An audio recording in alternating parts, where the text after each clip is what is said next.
første spørgsmål er, hvordan kan det være, at kristne stadig tror på kødets opstandelse, når det er blevet bevist, at kroppen ikke stiger til himlen? Der er et menneske, man holder af. Hvor er vedkommende så henne? Jo. Er det liv givet bare til ingenting? Og kun i graven? Nej, der er mere at sige det. Ikke også? Altså, selvfølgelig ved vi godt, at lægemet, det ligger i graven. Ja. Hvor er den døde så ellers henne? Den døde er for det andet i vores hjerter. Ja. Ikke også? Og lever videre i os. Og det er sådan mere end bare, vi husker, at det var sådan, hun var, eller sådan noget. Ikke? Altså, det er sådan hele den der atmosfære af liv, der var omkring den døde, det sidder faktisk i os. Ja. Og så siger vi samtidig, den døde er også hos Gud.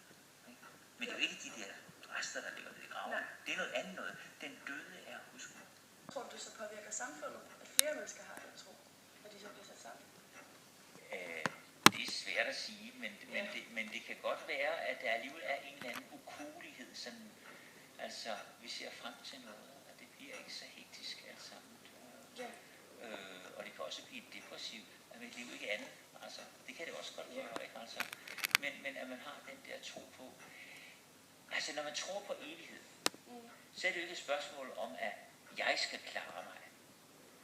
Så er det et spørgsmål om, at der er noget, der er større end mig. Kærligheden, troen, håbet, ikke? Ja. Og det er det, der venter mig. Og der går jeg under.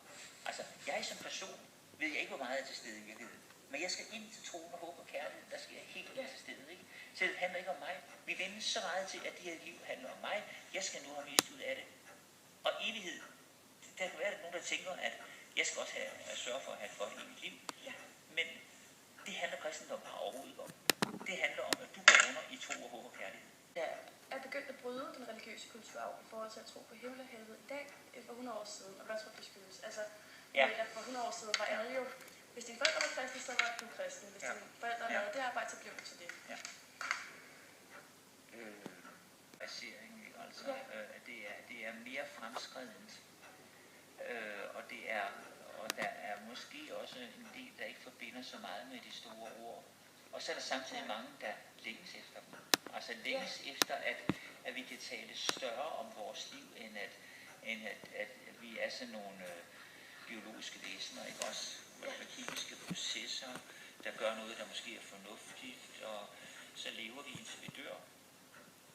Altså, hvis det er det, jeg siger om mit liv, ikke? Så er det ikke meget at sige, vel? Altså, jeg mener, det er noget større, jeg er skabt til. Ikke? Det tror jeg, den fornemmelse, det har mennesker siddende i sig. Ikke er opvokset i en religiøs tradition og ikke har sproget, og som derfor sluger videnskabsmændenes sprog, som om det er totaltydninger af tilværelsen.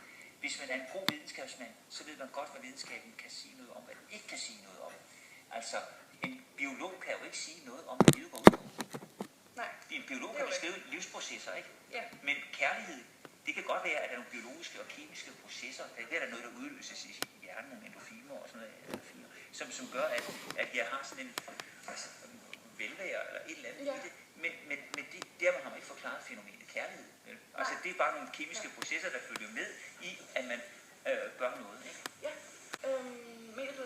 Mener du, at det at tro på noget religiøst kan gøre dig til bedre mennesker for andre, sådan mod andre, end hvis du kun tror på videnskab?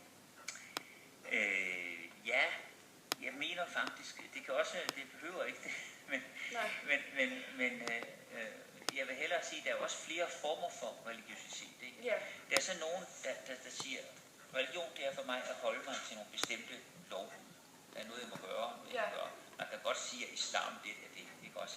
Der er nogen, for nogen, der er det en god måde at sige, så ved jeg, hvad jeg skal i livet, ikke? Så siger de kristne, altså, det der, det er både for nemt og for ingenting. Altså, det er altså, livet er, det er din, du er skabt til kærlighed. Kærlighed, det har man kun i den livsfornemmelse, man har i forhold til andre, ikke også?